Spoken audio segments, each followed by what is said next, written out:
When I first read the script, I immediately thought whichever actress is lucky enough to play Ruby is an incredibly lucky actress. You know, it's not every day that you get to learn 3 skills for a project. So I guess, I loved the story. I fell in love with the Rossi family, and I loved that they were so relatable and dysfunctional. I guess I loved that the script made me feel a lot. It made me laugh, it made me cry.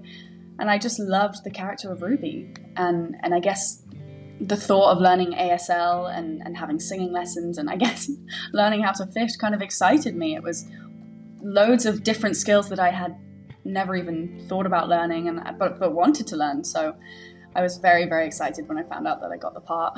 3, and All I need to get by, like the sweet morning dew. I took one look at you, and it was. You did not work on this. We did. Just not, like, together. Well, you know, when I first saw the script, I really was impressed that it was a deaf family. You know, strong deaf characters, and a Coda, child of deaf adults. That was so cool. You know, we were the Rossi family on screen. They live in a small fishing town. And, you know, it's one of those towns where everyone knows each other. So I thought that was a cool element to the film as well. What they would go through as a deaf family in a small town. And, I mean, I thought that was really neat. And my character, Leo, who is the brother, I could see a lot of myself in him. When I looked at his lines and in the script, his character, I could very easily imagine myself playing Leo on screen. I could easily see what that would be like. I knew it right away. So, yeah, that's what I thought. When I first read the script, I really was amazed. It screamed, it said, Marlee, this is yours. It belongs to you. I had to play the role of Jackie Rossi. I got so excited, which meant, and I knew that this is the script that I needed to do. So I told my team to get on board and pursue it to the entire way. I met with Sian Heder. We had a lovely conversation. We talked about our vision, her vision for the film, and I was so grateful to be in it, really. Why is it always about you? I'm meeting people. I'm making friends. You know what? You should get out in the world too.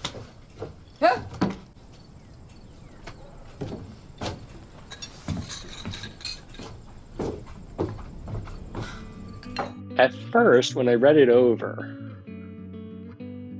I saw that there's dirty sign language. Oh man, boy was I thrilled, because I knew people needed to see that. They needed to get that experience. And then using signing and authentic casting. It's not often that we get that opportunity. Hollywood historically is fearful of working with deaf talent and getting authentic deaf actors who just happen to be deaf or other disabled people. And now with Coda, here we are. It's authentic and we bring that to the screen. I was thrilled at that. And then the story, I've heard so many friends who were Coda themselves and have very similar experiences and resonate with the story, especially in the doctor scene where they bring in the daughter to interpret or to help with the fishing business. It was, I think, really wonderful, you know, having a different experience, seeing our culture, and I just wanted to go for it. There we go. How's that, Sean? It's a little bit water. Yeah, let's do that.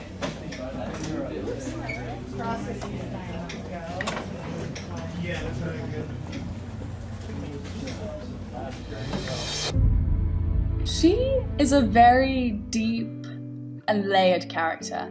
I think all coders have mixed emotions in a way. You know, they've kind of they've shouldered a lot of responsibility at an early age, and although they absolutely love signing, you know, they've been interpreting all their life, it's what they know, it's what they're really good at, but at the same time, you know, sometimes you kind of not resent, but you know, you want to kind of do normal teenage things. I think, you know, Ruby wanted to go swimming with Miles. She didn't want to have to go on the boat before school, and you know, I think it's a coming of age story, and I think teenagers always reach that point where they kind of want to separate from their family and kind of create an identity apart from them. But I think Ruby realizes that maybe actually that's not what she wants, and then she starts to kind of hold herself back, and it's only when Leo tells her on the beach that she realizes that actually she's holding herself back and it wasn't her family at all. And Coda is basically a love letter to family. You know, it's about this relatable, dysfunctional family who love each other more than anything in the world. Oh, here we go. She won the Yankee Miss Pageant. Mm-hmm.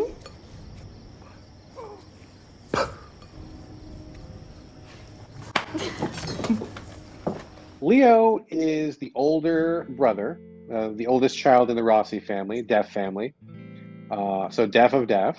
He's very strong. He doesn't want pity or sympathy. Stands up on his own 2 feet. He's a hard worker.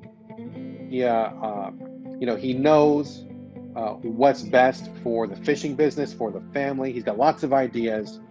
But unfortunately, before the sister, Ruby, is born, Leo has a great relationship with the parents, but then when the sister is born and she can hear, it changes the dynamic. Later on, the parents depend on Ruby, the sister, more and ignore Leo, and he feels like he's vanishing in the family. He's like, hey, I'm here, I've got ideas, I've been working all this time, I'm showing up to do the work.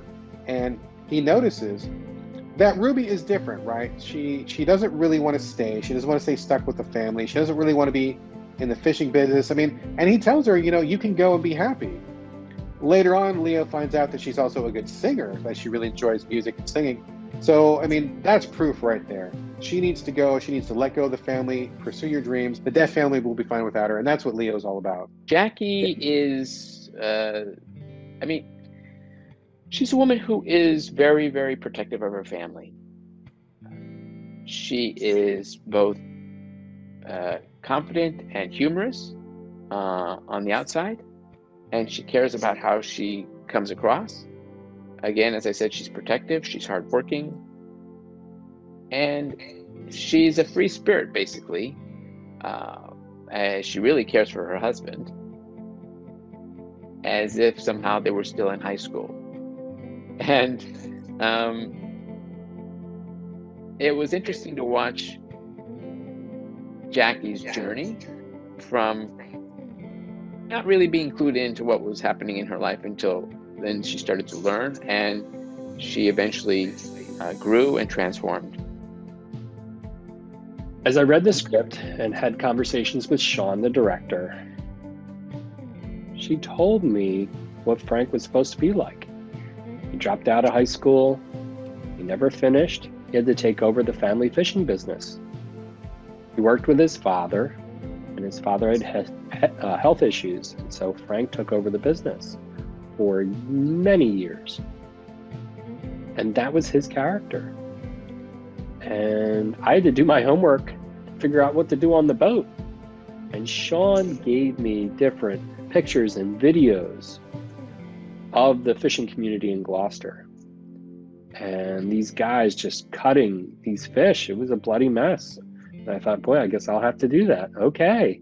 And then when I got there the first day, we were rehearsing on the boat for 2 straight weeks. We had to get up at 2, 3 in the morning, get out there before the sun even came up, because that's the best time to catch fish. They're awake and they're active. And we brought them in and we dropped them on the boat. And that was our experience for a couple of weeks. And if I wanted to be Frank, I wanted the audience to love him. I didn't want there to be a disconnect and think he's some crazy jerk. It was a balancing act. Sometimes fathers can be frustrating, but the humor, it's nice to have a range And Frank had that for his character.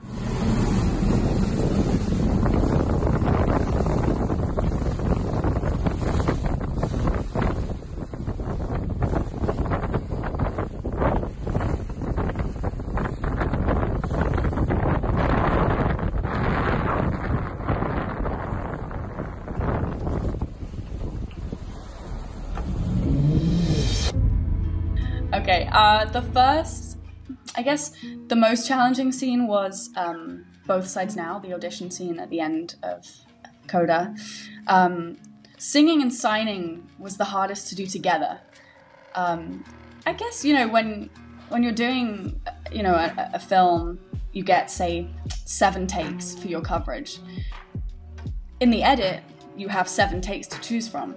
Whereas when I was singing and signing Both Sides Now, if I did 7 takes, but my sign language was only perfect in 1, that's the only take they can use. So I guess going into it, I kind of knew that I had to tonally be in the right place acting-wise. My singing had to be as perfect as possible because it was recorded live on set. And my sign language had to be perfect because otherwise they can't use any takes or just 1. So that was a little bit nerve-wracking. It was kind of like multitasking under pressure. And then the second most challenging scene was in the town hall when Ruby is interpreting for her dad and her brother and the fishing officials.